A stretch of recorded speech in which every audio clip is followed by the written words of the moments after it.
Good morning बच्चों। आप लोग अगले क्लास में आ चुके हैं, 7th क्लास से पास करके 8th क्लास में, और हम लोग का नया सत्र शुरू हो रहा है। ठीक है, और आज हम लोग पढ़ेंगे विज्ञान।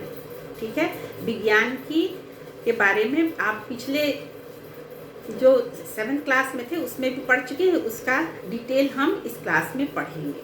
ठीक है, तो हम पहला लेसन पढ़ेंगे बच्चों। ठीक है, विज्ञान की पहली लेसन क्या है? विज्ञान एवं तकनीकी के क्षेत्र में नवीनतम प्रगति।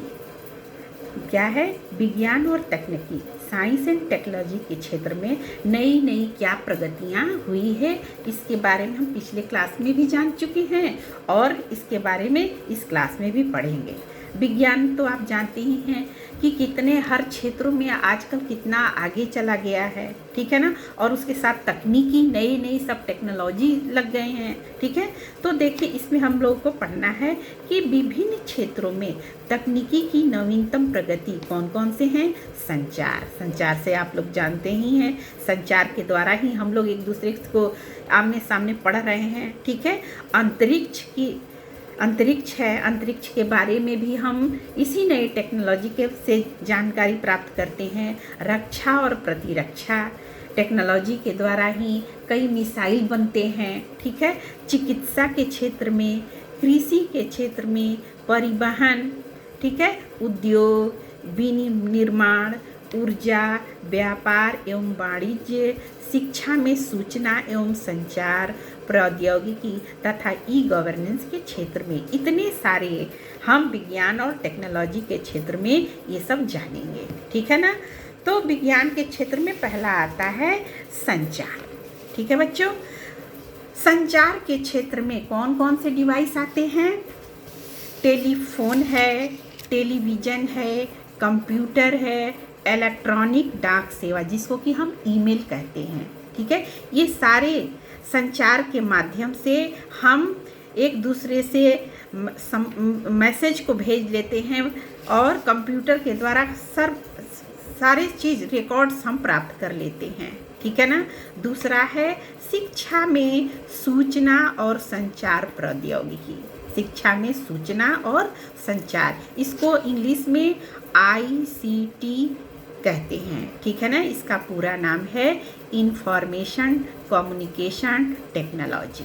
ठीक है ना, इसमें हम शिक्षा के सारे इंफॉर्मेशन हम लोग प्राप्त कर लेते हैं। शिक्षा के में इसी टेक्नोलॉजी के कारण हम कंप्यूटर के माध्यम से सीखने का अवसर हमको मिलता है। ठीक है ना, विभिन्न सामाजिक, आर्थिक, डिजिटल डिवाइस तथा अन्य भौगोलिक अवरोधों को हम इसी के द्वारा पार कर लेते हैं। ठीक है ना, शिक्षा के स्तर को सुधारने के लिए विशिष्ट शिक्षकों की नियुक्ति भी की गई है जो ICT केंद्रीय शिक्षा देने में समर्थ है।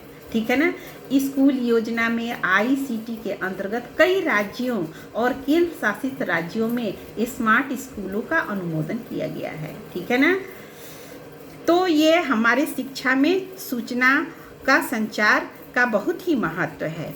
तीसरा है बच्चों अंतरिक्ष प्रौद्योगिकी के क्षेत्र में। ठीक है ना, अंतरिक्ष में भी हम लोगों ने काफ़ी टेक्नोलॉजी का इस्तेमाल किया है। ठीक है ना, अंतरिक्ष भारतीय कार्यक्रम के जनक आप लोग भी जानते हैं डॉक्टर विक्रम साराभाई की अध्यक्षता में वर्ष 1962 में भारतीय राष्ट्रीय अंतरिक्ष अनुसंधान समिति बनाया गया है। इसका शॉर्ट में नाम है इनकोस्पार।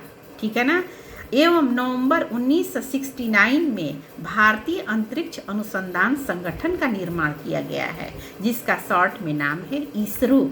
ठीक है ना, इंडियन स्पेस रिसर्च ऑर्गेनाइजेशन का गठन हुआ है इसी के अंतर्गत। ठीक है ना, अगला है रक्षा एवं प्रतिरक्षा के क्षेत्र में। ठीक है ना, रक्षा विज्ञान संगठन तथा तकनीकी विकास प्रतिष्ठानों को मिलाकर के रक्षा अनुसंधान एवं विकास संगठन का निर्माण किया गया है। इसको शॉर्ट में DRDO कहते हैं, defence research and development organisation. ठीक है ना, रक्षा एवं प्रतिरक्षा के उद्देश्य से इसमें क्या होता है, सतह से सतह मार करने वाली, यानी कि बच्चों धरती से धरती पर मार करने वाली मिसाइल जिसका नाम है पृथ्वी, तथा मुख्य युद्धक टैंक जिसका नाम है अर्जुन। विमानों के लिए फ्लाइट सिमुलेटर, चालक तथा चालक रहित लक्ष्य भेदी विमान, ठीक है ना, उसमें चालक नहीं रहते हैं, बिना चालक के लक्ष्य भेदी विमान, बैकून वेरेज प्रणाली आदि DRDO की मुख्य उपलब्धियां हैं, ठीक है ना। जल अभियानों में संचालन के लिए समुद्री बेड़े, बहुत बड़े बड़े जो जहाज होते हैं, ठीक है ना, समुद्री बेड़े और सामरिक मिसाइल तथा आकाशीय प्रक्षेपास्त्रों का विस्तार हुआ है इसी टेक्नोलॉजी के कारण, ठीक है। पूर्व राष्ट्रपति डॉक्टर APJ कलाम, आप लोग तो इस नाम से परिचित हैं, ठीक है ना। इन्होंने 1998 में पोखरण एक जगह का नाम है, द्वितीय परमाणु परीक्षण में एक निर्णायक भूमिका इन्होंने निभाई है, ठीक है ना। इन्हें बैलिस्टिक मिसाइल और प्रक्षेपण यान प्रौद्योगिकी के विकास कार्यों के लिए भारत में मिसाइल मैन के रूप में जाना जाता है। आप लोग जानते हैं APJ कलाम जी का नाम क्या है, मिसाइल मैन, ठीक है ना। अगला है चिकित्सा के क्षेत्र में, ठीक है ना, चिकित्सा के क्षेत्र में भी टेक्नोलॉजी बहुत आगे बढ़ चुकी है, ठीक है ना। रेडियोग्राफी, एंजियोग्राफी, कंप्यूटेड टोनोग्राफी, ठीक है, मैग्नेटिक रेजोनेंस इमेजिंग, ठीक है, जिसको MRI कहते हैं, सोनोग्राफी, टेली चिकित्सा, टेली का मतलब होता है दूर से चिकित्सा करना, ठीक है ना।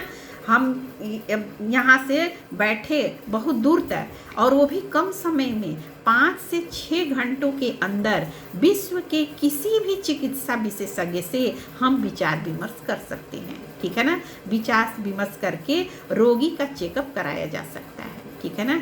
चिकित्सा के नवीनतम उपलब्धियों में अंग प्रत्यारोपण तकनीकी, अंग प्रत्यारोपण तकनीकी क्या बच्चों, किसी का कोई शरीर का अंग अगर खराब हो जाए तो दूसरे अंग उसमें प्रत्यारोपित यानी कि स्थापित कर दिया जाता है, उसी क्रिया को कहते हैं अंग प्रत्यारोपण तकनीक, ठीक है ना। हीमोडायलिसिस, ठीक है, ये सब इसी चिकित्सा के क्षेत्र में ये विज्ञान और टेक्नोलॉजी के कार्य आगे बढ़ाए, ठीक है ना। कृषि के क्षेत्र में, ठीक है ना, कृषि के क्षेत्र में भी बहुत टेक्नोलॉजी आगे बढ़ गया है। आधुनिक युग में कृषि आधुनिक उपकरण, उन्नतशील बीजों, उर्वरक, पर्याप्त सिंचाई के साधनों के प्रयोग से कृषि उपज बढ़ाने में सफलता प्राप्त हुई है, ठीक है ना।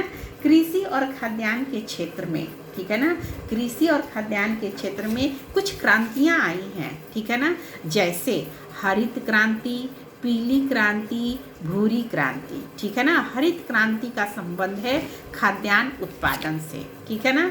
हरित क्रांति का संबंध किससे है, खाद्यान्न उत्पादन से।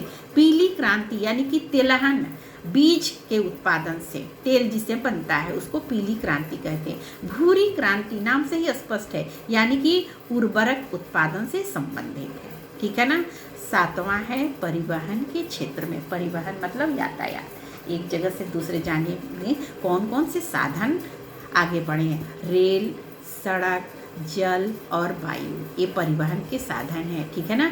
नवीनतम तकनीक में मेट्रो रेल, बुलेट ट्रेन और मोनो रेल का यातायात के लिए ये बनाए गए हैं। ई रिक्शा जो कि प्रदूषण रहित है, ठीक है ना, प्रदूषण रहित है, और CNG गैस के द्वारा ये प्रदूषण मुक्त सब गाड़ियां प्रयोग में इसका बढ़ावा दिया जा रहा है, ठीक है ना। रेलों की स्पीड बढ़ाकर रेल यातायात को नवीनतम रूप देने का प्रयास किया जा रहा है, ठीक है। तो हम लोगों ने 7 पॉइंट तक जाना। अगले क्लासेस में हम लोग इसके आगे पढ़ेंगे बच्चों। इसको तब तक आप लोग याद करिए खूब अच्छे से, जो ना समझ में आए उसको पूछिए, ठीक है। धन्यवाद।